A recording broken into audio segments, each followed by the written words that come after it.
बलांगीर जिला सैंतला बड़माल गोलाबारूद कारखाना 1 number gate सम्मुखरे थिबा गंजेई माफिया घनश्याम जेना घर को आज प्रशासन जेसीबी लगाई धूलिसात करिछि।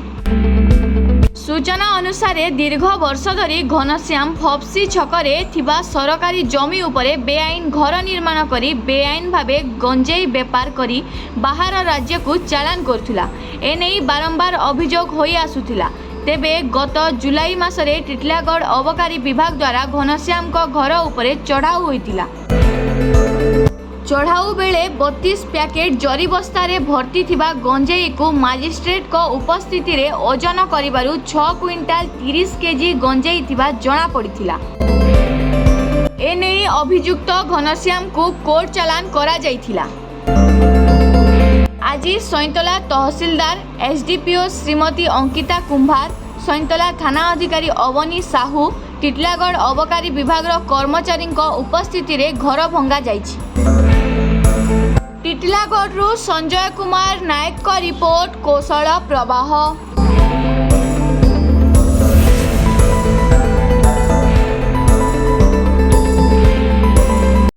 आज जो एभिक्शनटा चली घर जी अच्छी घरटा गवर्नमेंट लैंड रे अच्छी एवं ना रे पट्टा नहीं यहाँ से तहसीलदार कोर्टे केस जोटा प्रॉपर्ली नोटिस दिखाई तहसीलदार द्वारा एवं से प्रॉपर प्रोसीजर सब फॉलो कर सारा पर एभिक्शन प्रोसेस आज चली। एंड सेकेंडली रिसेंट पास्ट रे किसी इलीगल एक्टिविटीज सामना को आसीथिला जोटा एक्साइज डिपार्टमेंट केस रजिस्ट्रेशन करिछि आउ सेइथिपाई प्रॉपर्ली नोटिस होइछि एवं एभिक्शन प्रोसेस चलुछि। एवं नेक्स्ट होछि जे हमर एसपी बलांगीर सार नेतृत्व रे एटा एबे वर्तमान आमे गोटे ड्राइव करिवु जो माने भी इलीगल एक्टिविटीज रे इन्वॉल्व अछंती कि तांकर जदि इलीगल एक्टिविटीज किछि गवर्नमेंट लैंड रे तांकर होछि से जिंस गुडा आमे एविक्ट करिवु। Thank you. नहीं जो आमर घनश्याम जेना और तांको बापा संतोष कुमार जेना ये जो घरटी करछंती एटा एक्चुअली गोचर किसम जमी अटे आ जोटा कि तांको नारे केबे सेटल हवार चांस ही नाही।